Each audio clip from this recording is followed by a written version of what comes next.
नमस्कार दोस्तों, एक बार फिर से बहुत बहुत स्वागत है आप सभी का मेरे YouTube channel AYT India academy पर।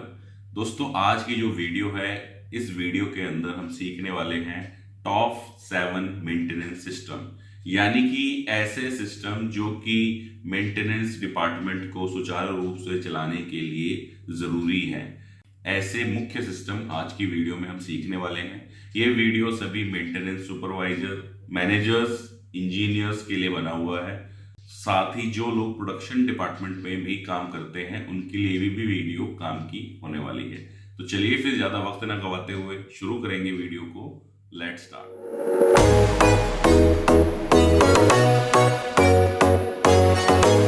दोस्तों, टॉप 7 सिस्टम्स के बारे में जानने से पहले हम लोग जानेंगे ऐसी क्या बेसिक रिक्वायरमेंट है जो कि एक मेंटेनेंस पर्सन को चेक करनी चाहिए और जिनको सुचारू रूप से लागू करना चाहिए किसी भी ऑर्गेनाइजेशन के अंदर। हम सिस्टम तो बहुत बना लेते हैं, डॉक्यूमेंट बहुत बना लेते हैं, लेकिन जो बेसिक चीजें हैं उनको भूल जाते हैं। तो सबसे पहले हम जानेंगे बेसिक क्या है किसी भी फैक्ट्री के अंदर, ऑर्गेनाइजेशन के अंदर मेंटेनेंस से रिलेटेड। दोस्तों, सबसे पहला जो बेसिक है, जो मैं बार बार हर वीडियो में बोलता हूं, 5S, कि आपकी जो शॉप फ्लोर है उसके ऊपर 5S प्रॉपरली मेंटेन होना चाहिए, सब कुछ नीट एंड क्लीन होना चाहिए।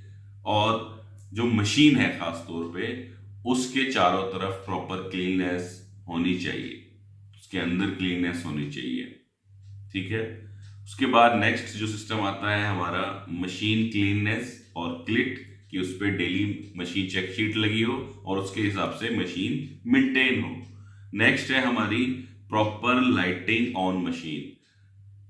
दोस्तों, अक्सर देखा है मैंने लोगों को अंधेरे में काम करते हुए कि भैया लाइट पूरी आ नहीं रही, बंदा लगा हुआ है, पीस चेक कर रहा है, उसको कुछ दिखाई नहीं दे रहा, बस बनाया जा रहा है बनाया जा रहा है। तो ये मेंटेनेंस डिपार्टमेंट की जिम्मेदारी है कि फैक्ट्री के अंदर मशीनों के ऊपर प्रॉपर लाइटिंग हो, लक्स लेवल प्रॉपर मेंटेन हो। उसके बाद में है no loose wiring, open wiring. आपने भी अक्सर देखा होगा, मैं तो अक्सर देखता ही हूँ, इधर उधर तार निकले हुए हैं, जमीन पे तार पड़े हैं, अर्थिंग में तार जोड़ रखे हैं, तो उसमें पैर अटकता है, ट्रॉली अटकती है। तो इस तरीके की चीजें हैं जो मेंटेनेंस डिपार्टमेंट को क्लियरली दिखनी चाहिए और उसने उसको रेक्टिफाई करना है। नेक्स्ट है लक्स लेवल स्टैंडर्ड, ये है प्रॉपर लाइटिंग से रिलेटेड। दोस्तों, हर मशीन के ऊपर, हर स्टेशन के ऊपर काम करने का एक लक्स लेवल यानी कि लाइट की इंटेंसिटी डिसाइडेड है। अगर मैं मशीन पे काम कर रहा हूं तो 350 से 500 लक्स होना चाहिए। चेक कैसे करते हैं इसको चेक करते हैं हम लक्स मीटर से या लाइट लक्स मीटर से। अगर मैं इंस्पेक्शन में काम कर रहा हूं तो 1000 लक्स होना चाहिए। तो इसको मेंटेन करना इसकी जिम्मेदारी है, इसको मेंटेन करना मेंटेनेंस डिपार्टमेंट की जिम्मेदारी है। कुछ जगहों पे ये जिम्मेदारी दे दी जाती है क्वालिटी को। क्वालिटी भाई चेक कर भी लेगा तो उखाड़ क्या लेगा, क्या कर लेगा वो, कि कम है ज्यादा ये तो बता देगा। लेकिन जो उसको ठीक करने वाला है, भाई उसने खुद ही चेक किया लक्स कम आ रहा है, लाइट की क्लीनिंग कर दी, लाइट की हाइट कम कर दी, लाइट बढ़ा दी, चेंज कर दी, तो मेंटेनेंस डिपार्टमेंट इसको बखूबी कर सकता है। No machine without safety covers, ये भी एक मेजर इश्यू है मेंटेनेंस की तरफ से, कि जो मशीनें हैं उनके कवर्स एक बार खुले तो खुल ही गए। सेफ्टी कवर्स, किसी का हाथ आए, पैर आए, बाल आए, कपड़े आए, मरे बंदा, कटे बंदा, किसी को कोई फर्क नहीं पड़ता, ना मालिक को कोई फर्क पड़ता, ना मेंटेनेंस वालों को कोई फर्क पड़ता, ना कोई प्रोडक्शन वालों को फर्क पड़ता, क्योंकि हिंदुस्तान में जान की कोई कीमत नहीं है। हम सेफ्टी को सबसे लास्ट में लेकर के चलते हैं। हेलमेट भी जब लगाते हैं रोड पर, जब पुलिस वाले को देख लेते हैं, या सीट बेल्ट भी तभी लगाते हैं। तो इस तरीके का हमारा एटीट्यूड नहीं होना चाहिए। जो सेफ्टी कवर्स हैं वो प्रॉपरली मशीनों के ऊपर लगे हों। नेक्स्ट है अपना सेंसर्स और पोकायो के एट क्रिटिकल ऑपरेशंस। यहाँ पे मैं क्रिटिकल ऑपरेशंस बेसिकली बोलूंगा सेफ्टी को, क्योंकि क्रिटिकल ऑपरेशन तो जो प्रोडक्ट से रिलेटेड हो गया। ऐसी मशीन्स जिन पे हाथ आ सकता है, कट सकता है, पैर आ सकता है, या XYZ कुछ भी एक्सीडेंट हो सकता है, और मशीन के ऊपर अगर कोई पुका योके यानी कि कोई फुल प्रूफिंग सिस्टम नहीं लगा हुआ कि गलती से भी गलती ना हो, ऐसा कोई सेंसर नहीं है कि मशीन के अंदर हाथ डाला चलती हुई में तो मशीन रुक जाए, तो ये किसकी जिम्मेदारी है इसको लगाने की? अगर नहीं लग करके आया मैन्युफैक्चरर के द्वारा, मेंटेनेंस डिपार्टमेंट की जिम्मेदारी बनती है। तो ये बेसिकली क्या है, बेसिक रिक्वायरमेंट है मेंटेनेंस डिपार्टमेंट से किसी भी फैक्ट्री, किसी भी ऑर्गेनाइजेशन के अंदर। दोस्तों वीडियो जो आप देख रहे हो ज्यादातर लोग देखते हैं इंटरव्यू की तैयारी करने के लिए। इंटरव्यू की तैयारी आप यहाँ से देख के कर भी लोगे, ठीक है, बढ़िया है, इंटरव्यू भी निकाल लोगे, लेकिन जब तक आप उसको अपने दिल में नहीं उतारोगे, प्रैक्टिकली नहीं सीखोगे, तो इंटरव्यू तो दे लोगे लेकिन 1 महीने बाद, 1.5 महीने बाद आपको निकाल दिया जाएगा जॉब से, क्योंकि आपने चीजें डेप्थ में तो सीखी नहीं। इंटरव्यू से पहले 10 मिनट पहले वीडियो देख ली और जाके फटाफट फटाफट बोल दिया। इंटरव्यू लेने वाले को भी नहीं आइडिया, उसने भी कहीं से किताबी बातें पढ़ी या इस तरीके की बातें सीखी, उसने इंटरव्यू में पूछ लिया, अरे बहुत बढ़िया बंदा है, प्रैक्टिकली हो गया बंदा फेल। तो प्रैक्टिकल नॉलेज कैसे आएगी? एक्सपीरियंस के थ्रू आपको प्रैक्टिकल नॉलेज आएगी। जो मैं चीजें बता रहा हूं सिर्फ इंटरव्यू के नजरिए से ना देखो, इनको आप देखो और जहां भी आप काम कर रहे हो वहां पर इनको इम्प्लीमेंट करो, तो फायदा है वीडियो देखने का। अदरवाइज कोई लॉजिक नहीं बनता, कोई फायदा नहीं बनता। आप अपने आप को धोखा दे रहे हो और किसी को धोखा नहीं दे रहे हो। दोस्तों हमने बेसिक सिस्टम जान लिए क्या है, अब जानेंगे एक एक करके टॉप 7 सिस्टम्स क्या क्या हैं जो कि मेंटेनेंस डिपार्टमेंट के अंदर होने चाहिए। दोस्तों सबसे पहला जो सिस्टम है वह है मास्टर लिस्ट ऑफ मशीन्स, यानी कि मशीन की लिस्ट। जब हम कोई भी काम करते हैं तो उसका सबसे पहले क्या तैयार करते हैं? मास्टर डेटा तैयार करते हैं। ऐसे ही अगर हमें मेंटेनेंस करनी है तो हमें सबसे पहले क्या चाहिए? मास्टर लिस्ट ऑफ मशीन हमको चाहिए, ठीक है। अब जो मास्टर लिस्ट ऑफ मशीन है वो क्या होगी? यह एक ऐसा फॉर्मेट है, ऐसा डॉक्यूमेंट है, ऐसा डेटा है जिसके अंदर हमारी फैक्ट्री ऑर्गेनाइजेशन के अंदर जितनी मशीनें हैं, चाहे वह किसी भी डिपार्टमेंट में हो, किसी भी कैपेसिटी की हो, उनकी सारी की सारी जानकारी, सारी की सारा बही खाता उनका होना चाहिए। उसके अंदर बेसिक क्या क्या चीजें होंगी? डिटेल ऑफ मशीन होगा, मशीन का नाम होगा, किस कंपनी की मशीन है, मेक मॉडल होगा, कैपेसिटी मतलब हम उस पर कितने टन तक की जॉब चला सकते हैं, अगर सीएनसी की बात करूं तो किस डाया किस लेंथ तक की जॉब चलेगी, ये इसकी कैपेसिटी हो गई, उसकी क्षमता हो गई। इंस्टॉल कब हुई मशीन हमारे यहाँ पर, यही नहीं पता होता लोगों को कि 10 साल पुरानी है या 4 साल पुरानी है या 20 साल पुरानी है, तो इसलिए इंस्टॉलेशन ईयर, लोकेशन, कई सारी हमारी शॉप फ्लोर्स हैं या हमारे फ्लोर्स हैं, first floor, second floor, third floor, तो उसमें लोकेशन अपडेट होनी चाहिए कि ये वाली मशीन मेरी किस फ्लोर के ऊपर किस लोकेशन में रखी हुई है।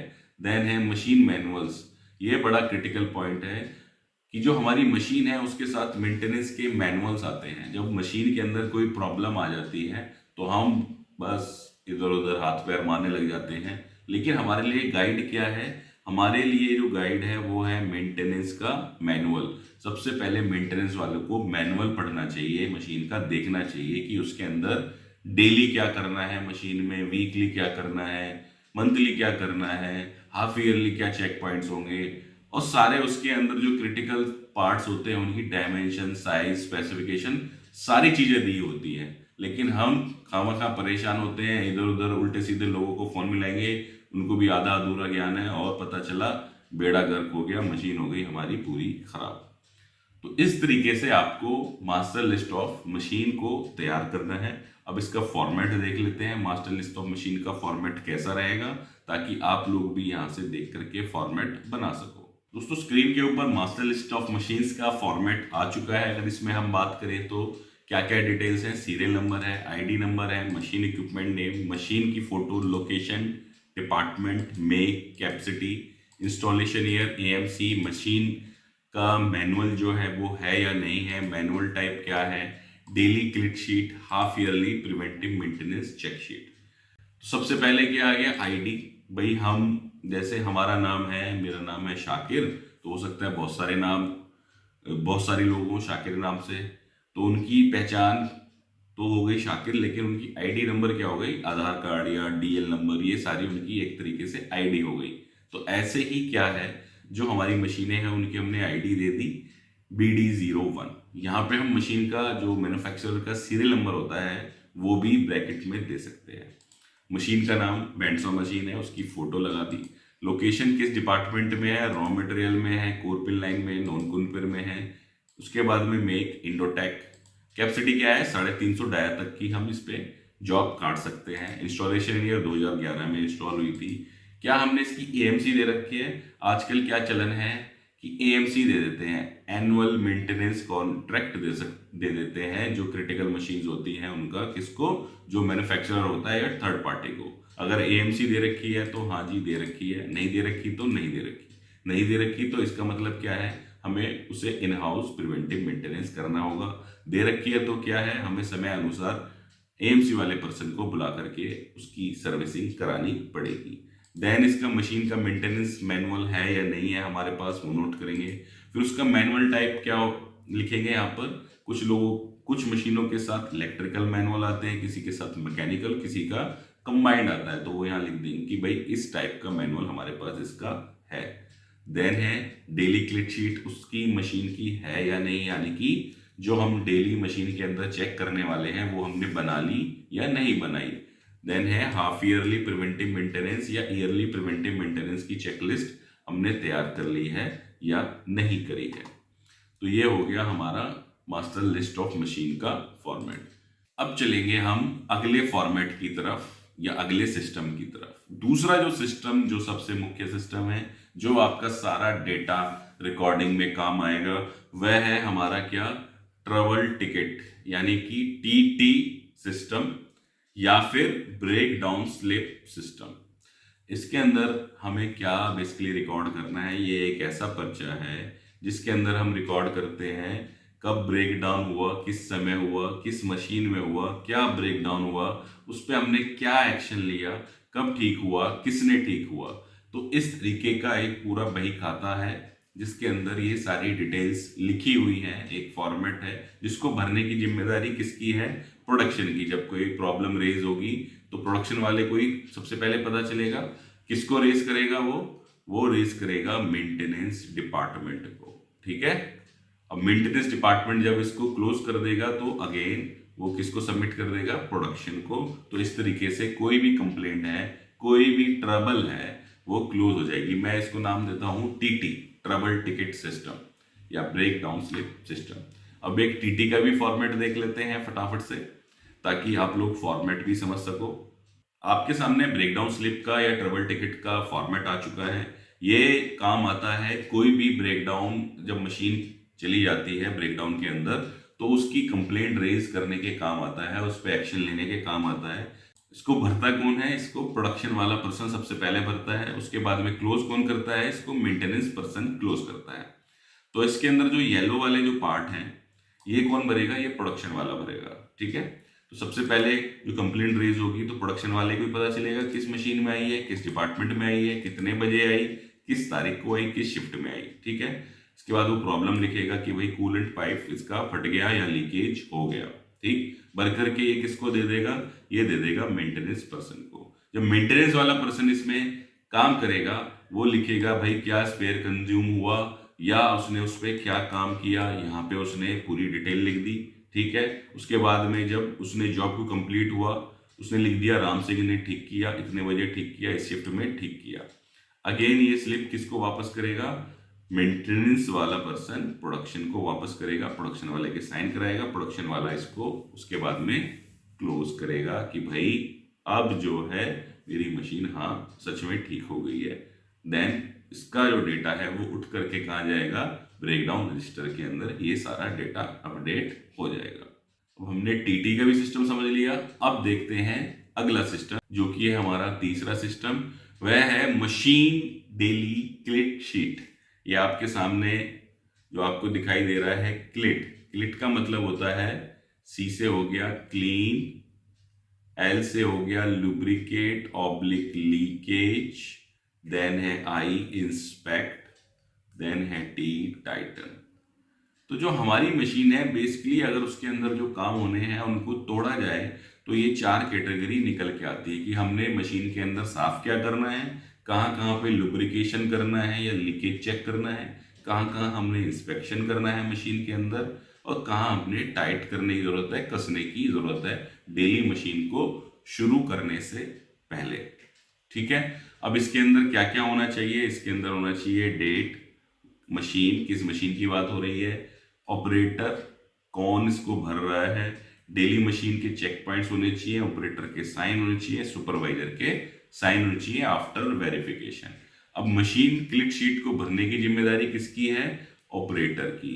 पर्पस क्या है इसका, ऑटोनोमस मेंटेनेंस की, स्वयं जो है मशीन मेंटेन रहे, अगर उसको हम डेली मेंटेन रखें, जैसे कि हम बाइक वगैरह अगर अपनी डेली क्लीन रखें तो वो ज़्यादा लंबे समय तक चलती है, साफ सुथरी रहती है, खर्चा कम मांगती है। वहीं हम उसको बस रगड़ते रहें तो रास्ते में कहीं भी ले जा करके खड़ा कर देगी। अब इसका फॉर्मेट देख लेते हैं, मेंटेनेंस क्लिक शीट का फॉर्मेट कैसा दिखता है। स्क्रीन के ऊपर आपके मेंटेनेंस चेकलिस्ट यानी कि डेली मशीन चेकलिस्ट, कुछ लोग इसको क्लिक शीट भी कहते हैं, उसका फॉर्मेट आ चुका है। इसमें हमने क्या किया है, सारे टास्क को 4 कैटेगरी में डिवाइड किया है, क्लीन, लुब्रिकेट, इंस्पेक्शन, टाइटन। जो क्लीनिंग वाले टास्क हैं वो यहाँ लिख दिया हमने कि भाई मशीन की अच्छी तरह सफाई करें, टॉगल पर ऑयल ग्रीज ना हो। ठीक है, ऐसे ही हमने लीकेज और लुब्रिकेशन के पॉइंट डाल दिए, ऐसे ही हमने इंस्पेक्शन के डाल दिए, और ऐसे ही हमने टाइटन के डाल दिए। ऊपर मशीन का नाम नंबर आ गया। ठीक है, यहाँ पे ये डेट्स आ गई सारी 1 से 31, यहाँ मंथ आ गया। ठीक है, अब जहाँ पे 2 शिफ्टें चलती हैं वहाँ हमने ए और बी की कंबाइंड शीट बना दी। कुछ लोग क्या गलती करते हैं कि भाई सिर्फ ए वाले की जिम्मेदारी है, बी वाला नहीं करेगा, लेकिन दोनों को मेंटेन करनी है मेंटेनेंस चेकलिस्ट। ठीक है, अब जब ये वाला पॉइंट वो चेक करेगा ऑपरेटर तो उस पर टिक मार देगा कि ओके मिला। अगर ओके नहीं मिलता है तो इसमें क्या करेगा, वह क्रॉस लगाएगा और सुपरवाइजर को भी सूचित करेगा कि भैया ये मशीन के अंदर प्रॉब्लम है। जैसे हमने यहाँ लिखा भी है, शिफ्ट शुरू होते ही ऊपर बताए चेक पॉइंट चेक करें, सही होने पर टिक करें, अन्यथा सही ना होने पर ठीक करने के बाद टिक करें। ये नहीं कि टिक मार दिया, सुपरवाइजर को बता दिया, उसको ठीक भी कराओ। मान लो एक दिन में नहीं हो पा रहा, दूसरे दिन उसको बोलो सुपरवाइजर को, भाई मेरी मशीन में ये प्रॉब्लम है। तो इस तरीके से मशीन मेंटेनेंस की डेली चेक शीट आप लोग तैयार कर सकते हो। और लगी कहाँ होनी चाहिए मेंटेनेंस चेकलिस्ट, ये मशीन के ऊपर लगी होनी चाहिए। भरने की जिम्मेदारी किसकी है, ऑपरेटर की है। ठीक है, कुछ लोग इसको मेंटेनेंस को दे देते हैं, भाई मेंटेनेंस वाला भरेगा। मेंटेनेंस की जिम्मेदारी है उसको क्रॉस चेक करने की। ठीक है, एक टीपीएम का कॉन्सेप्ट है ना, आई ऑपरेट, आई मेंटेन। मैं चला रहा हूं तो मेरी जिम्मेदारी है ना मेंटेन करने की। मैं अगर बाइक चला रहा हूं तो मेरा पड़ोसी या मेरा बड़ा भाई थोड़ी आएगा उसको साफ करने के लिए, मैं खुद करूंगा ना। तो ऐसे ही ये ऑटोनोमस मेंटेनेंस के लिए मशीन की क्लिक शीट जो है बनाई जाती है और उसको लागू किया जाता है। ठीक है, अब हम चलते हैं अगले फॉर्मेट की तरफ, अगले सिस्टम की तरफ, जो है annual maintenance plan and record. Machine की लिस्ट भी बन गई, ब्रेकडाउन का डेटा भी हमने ब्रेकडाउन स्लिप के थ्रू रिकॉर्ड शुरू कर दिया। उसके बाद हमने डेली की चेक शीट भी बना दी। अब बात आती है बाइक की सर्विसिंग की, जैसे आती है ना कि भाई हर 1000 किलोमीटर 2000 किलोमीटर के बाद बाइक की सर्विस होनी है या गाड़ी की सर्विस होनी है। तो उसके लिए ऐसे ही मशीनों में क्या होता है, एनुअली हम एक प्लान बनाते हैं कि इस मशीन की मैं मेंटेनेंस करूंगा। कुछ मशीनों को हो सकता है क्वार्टरली रिक्वायरमेंट हो, कुछ मशीनों को हो सकता है ईयरली रिक्वायरमेंट हो, कुछ मशीनों को हो सकता है हाफ ईयरली रिक्वायरमेंट हो। ये पता कहाँ से चलेगा, ये मेंटेनेंस के मैनुअल से पता चलेगा कि कब कब क्या क्या चीज करने की जरूरत है। अब आपकी स्क्रीन के सामने खुला हुआ है एनुअल मेंटेनेंस प्लान का फॉर्मेट। इसके अंदर क्या आ गया, सबसे ऊपर तो नाम आ गया, डॉक्यूमेंट का नंबर यहाँ साइड में आ गया, फिर यहाँ सीरियल नंबर आ गए। सबसे पहले हमने दिया मशीन का नाम, उसकी आईडी, उसके बाद में उसकी लोकेशन, किस लोकेशन पर है, इन हाउस करेंगे या एएमसी दे रखे। जैसे आप यहाँ देख रहे हो कुछ मशीनें इन हाउस हैं और ये वाली मशीन हमने जेनसेट एएमसी पे दे रखा है। फिर आ गई फ्रीक्वेंसी, भाई क्वार्टरली है या ईयरली है, कुछ क्वार्टरली है कुछ ईयरली आ गए। तो क्वार्टरली के हिसाब से हमने बॉक्स बना दिए। ये वाला जो बॉक्स है ये प्लान का है, जब डन हो जाएगा तो इसको ऐसे टिक कर देंगे मान लो कि हम उसको उस महीने में नहीं कर पाए, हमने रीप्लान करना पड़ गया, तो इस तरीके से इसको शिफ्ट करेंगे और उसको ट्रायंगल बना देंगे कि भाई ये मशीन जो है रीप्लान हुई है। ठीक है, तो ये हो गया हमारा एनुअल मेंटेनेंस प्लान का फॉर्मेट। अब है अगला जो फॉर्मेट, वह है ब्रेकडाउन रजिस्टर का फॉर्मेट। जो हमने डेटा सारा टीटी स्लिप में भरा था, ब्रेकडाउन स्लिप के अंदर भरा था, वो सारा उतर करके कहाँ आएगा, ब्रेकडाउन रजिस्टर के अंदर। वही सारे ऑलमोस्ट कॉलम है इसके अंदर। ऊपर नाम आ गया फॉर्मेट का, उसके बाद में ब्रेकडाउन प्रिवेंटिव है या ब्रेकडाउन मेंटेनेंस है, ब्रेकडाउन स्टार्ट की date, time, machine number, breakdown slip number, breakdown की डिटेल, क्या आपने एक्शन लिया, किसने ठीक किया, कितने पैसे लगे, मशीन कब ठीक हुई, उसका डेट और उसका समय, टोटल ब्रेकडाउन टाइम कितना रहा। यहाँ पर साइन कराएंगे किसके, प्रोडक्शन के, और यहाँ किसके कराएंगे, यहाँ पे कराएंगे मेंटेनेंस के, कि हाँ भाई ये ठीक हो गया। अगर हम इसको हार्ड में भर रहे हैं, मैं आपको रिकमेंड करूंगा कि आप इसको डायरेक्ट सॉफ्ट में चढ़ाओ, कोई फायदा नहीं है। इतने पोथी तैयार होती जाती है, कागज बनते जाते हैं, लेकिन उसका कोई काम नहीं हो पाता क्योंकि डेटा सॉफ्ट में नहीं होता। जब सॉफ्ट में होगा तो आप डेटा को एनालाइज कर पाओगे बेहतर तरीके से। यहाँ पे आप लिख सकते हो कोई रिमार्क्स, कुछ लिखना चाहो कि भाई मशीन चालू तो हो गई लेकिन ठीक नहीं हुई, वो चीज़ें आप यहाँ पर चला सकते हो। इसी तरीके से क्या होता है, मशीन का हिस्ट्री कार्ड भी बनता है। ब्रेकडाउन रजिस्टर में तो क्या हो रहा है, सारा डेटा एक ही शीट में आ रहा है। हिस्ट्री कार्ड में क्या होगा, सिर्फ यहाँ पर फॉर्मेट का नाम चेंज हो जाएगा, मशीन हिस्ट्री कार्ड, और ऊपर आ जाएगा मशीन नंबर। ठीक है, उसकी स्पेसिफिकेशन, और उसमें सिर्फ जो मान लो मशीन नंबर CNC 01 है तो CNC 01 की ही डिटेल होंगी और किसी मशीन की डिटेल नहीं होगी उसके अंदर। ठीक है, अब चलते हैं अगले फॉर्मेट, अगले सिस्टम की तरफ। अगला सिस्टम है हमारा MTTR और MTBF।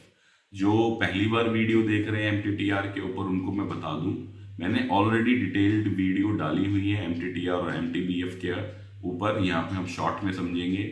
MTTR होता है मेरा मीन टाइम टू रिपेयर, ठीक है, और MTBF होता है मीन टाइम बिटवीन फेलियर।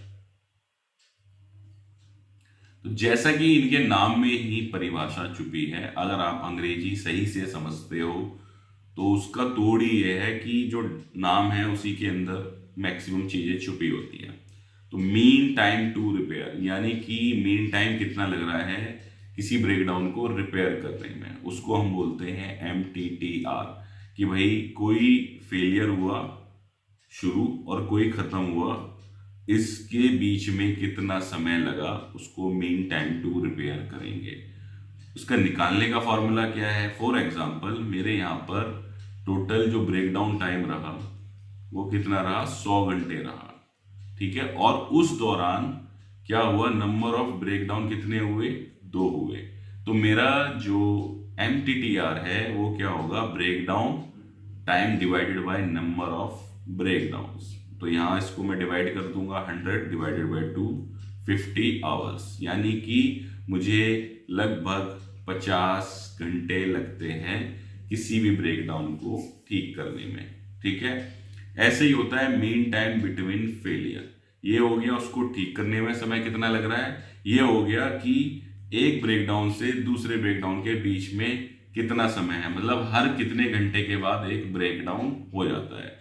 उसको निकालने का तरीका क्या है कि अवेलेबल टाइम कितना था आपके पास माइनस BD टाइम। ठीक है, और यहां पर हम क्या कर देंगे, नंबर ऑफ ब्रेकडाउन्स या नंबर ऑफ डबल टिकट। ठीक है, तो ये जो 2 ब्रेकडाउन हुए, मान लो कि इस महीने में मेरे अवेलेबल टाइम मेरे पास था 1000 घंटे। ठीक है, ब्रेकडाउन हो गया 100 घंटे डिवाइडेड बाय 2, यानी कि 1000, ये आ गया मेरा 900 डिवाइडेड बाय 2। तो हर 450 घंटे के बाद मेरी मशीन ब्रेक डाउन हो गई। हमारा टारगेट क्या होना चाहिए, MTTR को डाउन करना, कि जितना कम से कम समय के अंदर मशीन ठीक होगी उतना बढ़िया है, और MTBF को अप करना, यानी कि ज़्यादा से ज़्यादा समय के अंतराल के बाद फेलियर कोई भी होना चाहिए। अब दोस्तों चलते हैं अगले सिस्टम, और जो सबसे आखिरी हमारा सिस्टम है, तरीका है, और जो सबसे जरूरी है, जो कोई नहीं करता। हम सब कुछ कर लेते हैं, सारे कागज बना लेते हैं, लेकिन उस डेटा का करना क्या है, सब कंफ्यूज्ड है।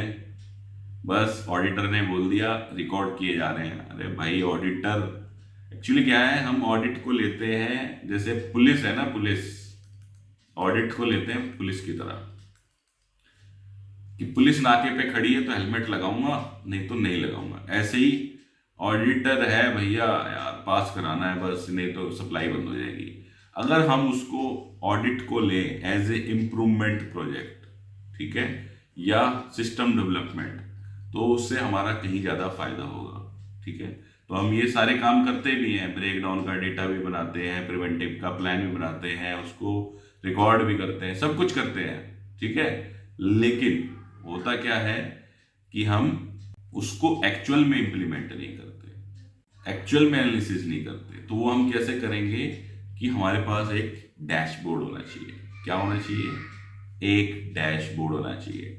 डैशबोर्ड किसी में भी बन सकता है, एक्सेल में भी आप तैयार कर सकते हो, ठीक है, या आप गूगल शीट में तैयार कर सकते हो, या किसी और कोई सॉफ्टवेयर आप खरीद सकते हो।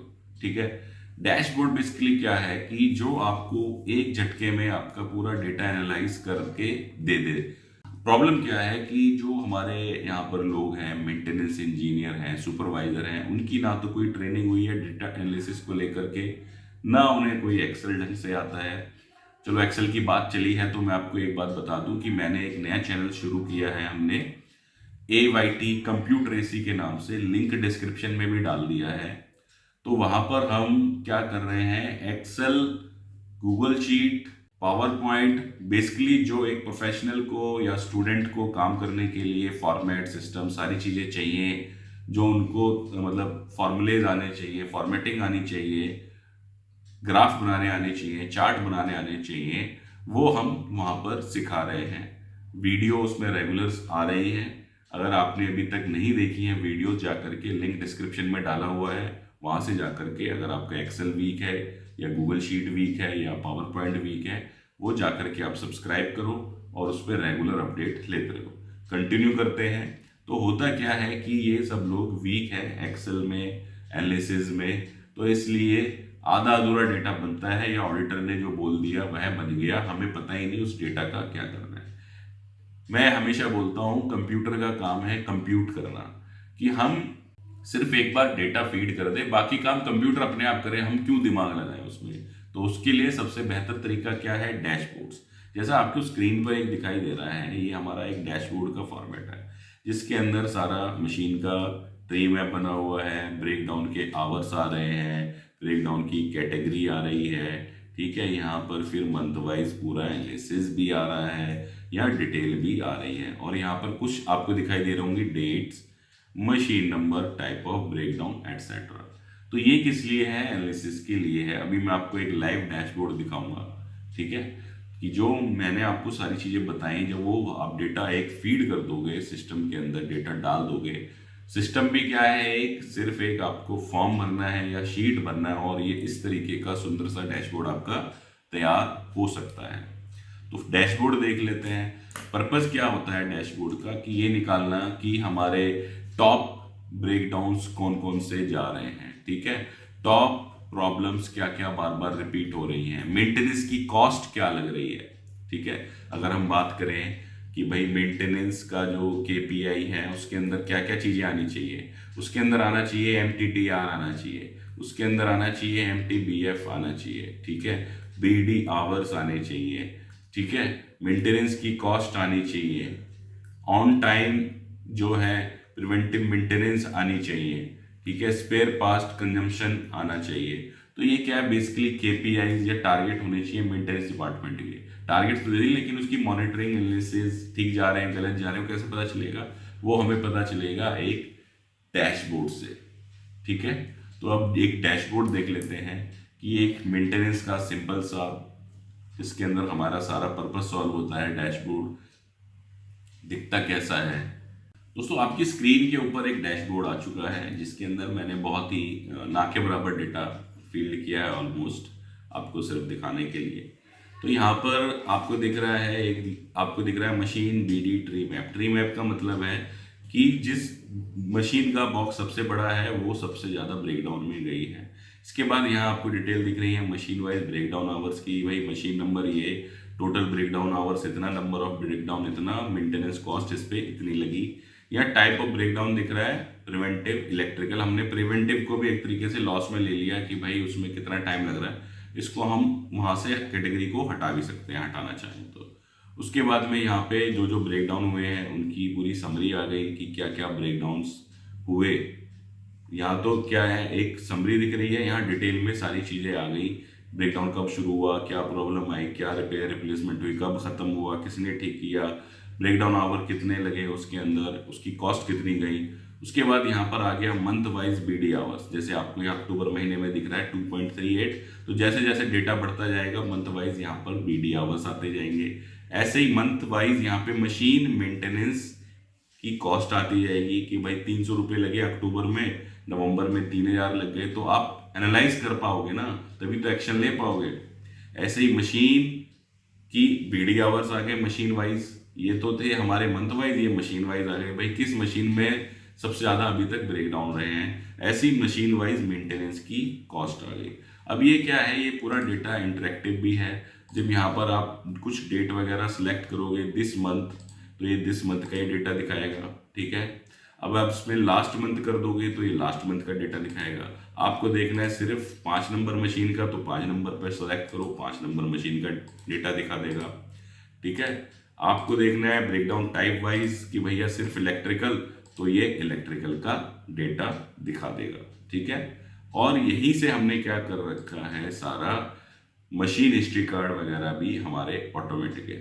और ये चीज़ें आ कहाँ से रही हैं, हमने एक डेटा चढ़ाया, मेंटेनेंस का डेटा अपडेट किया, उसके अंदर हमने डाला मशीन का नाम, ब्रेकडाउन स्टार्ट, प्रॉब्लम ऑब्जर्व, वो भी एक फॉर्म के थ्रू डाला, और यहाँ पर सारी चीज़ें अपने आप अपडेट हो गई। इसी से मेरा मशीन हिस्ट्री कार्ड भी बन गया कि मेरे को किसी एक स्पेसिफिक मशीन का ही डेटा देखना है। जैसे यहाँ पर आप देखो 6 नंबर मशीन में प्रॉब्लम आई, मैंने 6 नंबर मशीन सेलेक्ट किया तो ये 6 नंबर मशीन का डेटा आ गया। 5 नंबर सेलेक्ट किया तो 5 नंबर मशीन का डेटा आ गया। यहीं पर इंडिविजुअल भी है, 1 नंबर 5 नंबर, इंडिविजुअली देखना चाहूँ इंडिविजुअली भी देख सकता हूँ, मास्टर है मास्टर के अंदर भी देख सकता हूँ। अब इसमें एक और चीज़ रह गई, वो क्या है, हमारा MTTR MTBF भी हमने इसके अंदर डाल दिया है। यहाँ पर आप अगर देखो तो यहाँ पर आपको पूरे ग्राफ बन करके मंथ वाइज दिख रहे हैं कि भाई फेब मंथ में क्या MTTR रहा, मार्च में क्या रहा, ऐसे ही MTBF भी सारा बन करके तैयार हो रहा है। अब इसमें क्या है कि मैनेजमेंट को कितनी देर लगेगी, मैनेजमेंट को इसमें ना के बराबर देर लगेगी, और मैनेजमेंट खटाक से जो है कोई भी डेटा है उसको प्रॉपरली एनालाइज कर लेगा और परफेक्टली उस डेटा पे एक्शन ले पाएगा। तो दोस्तों ये जो आपको सारी चीज़ें बताई हैं, आप यहाँ से देख करके पूरा सीख सकते हो, बना सकते हो। इसके अलावा अगर आपको ये फॉर्मेट्स सारे चाहिए डैशबोर्ड के अलावा, ये जो आप डैशबोर्ड देख रहे हो, इसके अलावा जो मेंटेनेंस डिपार्टमेंट के अंदर जो फॉर्मेट सारे यूज़ होते हैं रेडी टू यूज़, वो आपको मैंने लिंक डिस्क्रिप्शन में डाला हुआ है। हमारी ऐप है AYT इंडिया अकेडमी ऐप, उस पर एक हमने कोर्स बना करके डाला हुआ है मेंटेनेंस सिस्टम्स के नाम से, मेंटेनेंस फॉर्मेट्स के नाम से। आप वहाँ से आकर के वह बाय कर सकते हो और इसको खरीद सकते हो रेडी टू यूज़। या फिर दूसरा तरीका है, आप यहाँ से देख करके बना सकते हो। अब आते हैं डैशबोर्ड के ऊपर। ये जो आपको स्क्रीन के ऊपर डैशबोर्ड दिखाई दे रहा है, जिसके अंदर सारी डिटेल्स आ रही हैं मशीन की, मशीन ब्रेकडाउन की, मशीन मेंटेनेंस कॉस्ट की, जो मैंने आपको अभी दिखाया। अगर ये भी आप इम्प्लीमेंट कराना चाहते हो, लेकिन ये इम्प्लीमेंट होगा सिर्फ गूगल शीट में। मैं अभी आपको बता दूं, हमने एक्सेल में इसको रेडी नहीं किया है। गूगल शीट के अंदर ये आपको मिल जाएगा। उसके लिए आप हमें नीचे जो व्हाट्सएप दिया हुआ है नंबर, उस पर कॉन्टैक्ट कर सकते हो और हम आपको इसकी एक जो जेन्युइन कॉस्ट होगी वो आपको बता देंगे और इसको आपके यहाँ पर एज इट इज़ इम्प्लीमेंट कर सकते हैं। उम्मीद है दोस्तों वीडियो आप लोगों को पसंद आई है। वीडियो अगर अच्छी लगी है और आप यहाँ तक वीडियो देखते देखते आए हैं, तो इसका मतलब है कि आप एक्चुअल में कुछ सीखना चाहते हो। तो वीडियो यहाँ तक देख ली है तो वीडियो को लाइक भी कर दो, और चैनल पे पहली बार आए हैं तो चैनल को सब्सक्राइब करें, शेयर करें ज़्यादा से ज़्यादा लोगों को, क्योंकि जो एजुकेशनल चैनल्स हैं उनके सब्सक्राइबर बेस और व्यूज़ बहुत कम हैं। हम सब लगे पड़े हैं तफरीहबाजी में कि जो हंसी मजाक की वीडियोस हैं उनको देख रहे हैं, लेकिन जो एजुकेशनल कंटेंट है उसको कोई देख करके राजी नहीं है। जबकि यूट्यूब क्या है, एक गोल्ड माइन है। मैं भी कहीं फंसता हूँ किसी चीज़ को लेकर के, सबसे पहले यूट्यूब पे सर्च करता हूँ। तो इसी के साथ समाप्त करेंगे वीडियो को। धन्यवाद।